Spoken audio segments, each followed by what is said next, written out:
നമ്മുടെ സ്വപ്ന ഭവനം പണിയുമ്പോൾ ഓരോ ഏരിയയും വളരെ മനോഹരമാക്കുക എന്നുള്ളതാണല്ലോ നമ്മുടെയൊക്കെ ആഗ്രഹം. അപ്പോൾ എൻ്റെ വീടിൻ്റെ സ്റ്റെയറിൻ്റെ പോർഷൻ്റെ പണിയാണ് ഇപ്പം ഞാൻ കാണിക്കുന്നത്. ഇപ്പം സ്റ്റെയർ ചെയ്തിരിക്കുന്നത് കൊല്ലത്തുള്ള ഒരു ടീമാണ്. 12 mm ടഫൻ ഗ്ലാസ്സാണ് യൂസ് ചെയ്തിരിക്കുന്നത്. അവർ ടെംപ്ലേറ്റ്സ് എടുത്ത് പോയതിന് ശേഷം ടഫൻ ഗ്ലാസ്സിന് ഓർഡർ ചെയ്യുന്നു. Within 1 week or within 10 days നമുക്ക് ടഫൻ ഗ്ലാസ് വരും. അവർ ഫിക്സ് ചെയ്യുന്നു. അതിനുശേഷമാണ് നമ്മൾ ഹാൻഡ് റെയിൽ ഏതാണ് നമ്മുടെ ബജറ്റിനും ആഗ്രഹത്തിനും ഒക്കെ അനുസരിച്ച് നമുക്ക് ഹാൻഡ് റെയിൽ ഏതാണെന്ന് വെച്ചാൽ ചൂസ് ചെയ്യാം. സ്റ്റീൽ യൂസ് ചെയ്യാം, വുഡൻ ഹാൻഡ് റെയിൽസ് യൂസ് ചെയ്യാം. ഇവിടെ നമ്മൾ യൂസ് ചെയ്തിരിക്കുന്നത് തേക്കിൻ്റെ വുഡാണ്.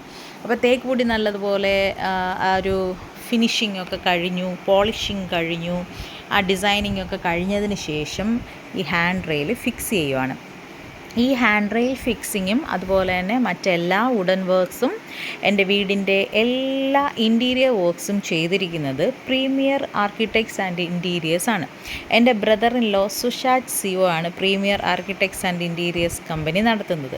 സുഷാജിൻ്റെ ബ്രദർ ഇൻ ലോ ബിജുചേട്ടനും കൂടി ചേർന്നിട്ടാണ് ഈ ഒരു വർക്കെല്ലാം ചെയ്യുന്നത്. മേളിൽ ആ സ്റ്റെയറിൻ്റെ അവിടെ നിൽക്കുന്നതാണ് ബിജുചേട്ടൻ, ഇതാണ് സുഷാജ്. അപ്പോൾ ഇവർ രണ്ടുപേരുമാണ് എൻ്റെ വീടിൻ്റെ full interior works and wooden works ചെയ്തിരിക്കുന്നത്. പിന്നീട് ഇവരുടെ തന്നെ കൂടെയുള്ള സിനു ആൻഡ് ടീമാണ് എൻ്റെ വീടിൻ്റെ കബോർഡുകളുടെ എല്ലാം പെയിൻറ്റിങ് മെയിനായിട്ട് ചെയ്തിരിക്കുന്നത്. നമ്മൾ നമ്മുടെ വീട്ടിലെ കബോർഡിന് യൂസ് ചെയ്തിരിക്കുന്നതെല്ലാം ഓട്ടോമോട്ടീവ് പെയിൻറ്റ്സ് ആണ്. അതായത് നമ്മുടെ കാറിൻ്റെ പെയിൻറ്റ്, കാറിനൊക്കെ അടിക്കുന്ന അതേ ഫിനിഷിംഗ് ആണ് നമ്മുടെ കബോർഡുകൾക്കും ചെയ്യുന്നത്.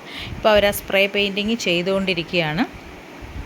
നമ്മുടെ പ്രവാസികളുടെ ഒരു പ്രശ്നമെന്ന് പറഞ്ഞാൽ നമ്മൾ വീടൊക്കെ വെച്ചിട്ട് നമ്മൾ പുറത്തൊക്കെ പോയി കുറേ വർഷങ്ങൾക്ക് ശേഷമൊക്കെ വരുമ്പോൾ കബോർഡുകളും അതുപോലെ തന്നെ കട്ടളയും ജനലും ഒക്കെ ചെതലെടുത്ത് പൊളിഞ്ഞു വീഴാറാവുന്ന അവസ്ഥകളൊക്കെ വരും. പക്ഷേ ഈ ഓട്ടോമോട്ടീവ് പെയിൻറ്റിൻ്റെ പ്രത്യേകത എന്താണെന്ന് വെച്ചാൽ ഒന്നാമത് വളരെ എക്സ്പെൻസീവാണ്, അതുപോലെ തന്നെ സ്ലോ മൂവിങ് പ്രോസസ്സാണ്, കുറേ ടൈം എടുക്കും, നല്ല പൈസയും ആവും. പക്ഷേ ഇതിൻ്റെ ഒരു നിലനിൽപ്പ് എന്ന് പറയുന്നത് ലൈഫ് ലോങ് ആണ് എന്നുള്ളതിന് യാതൊരു സംശയമില്ല. ഇതെപ്പോഴും അതേ കണക്ക് എനിക്ക് ചെതലോ മറ്റു കാര്യങ്ങളോ ഒന്നും ഉണ്ടാവില്ല. എപ്പോഴും ഒരു കാറിൻ്റെ പുറം എങ്ങനെ ഇരിക്കും അതുപോലെ തന്നെ ആ ഒരു ഫിനിഷിങ് നമുക്ക് കിട്ടും. അപ്പോൾ അവരാണ് ഈ ഒരു പ്രോസസ്സ് ചെയ്തുകൊണ്ടിരിക്കുന്നത്. പക്ഷേ മാസ്ക് വെക്കാതെ അവിടെ നിന്നാൽ നമുക്ക് നല്ലതുപോലെ പണി കിട്ടും. അപ്പോൾ ഇപ്പോൾ ഇത്രേ പറയുന്നുള്ളൂ. ഇനിയും കൂടുതൽ ഇവിടെ നിന്നാൽ ശ്വാസം മുട്ടിച്ചെത്തും. അപ്പോൾ tata, bye bye, see U.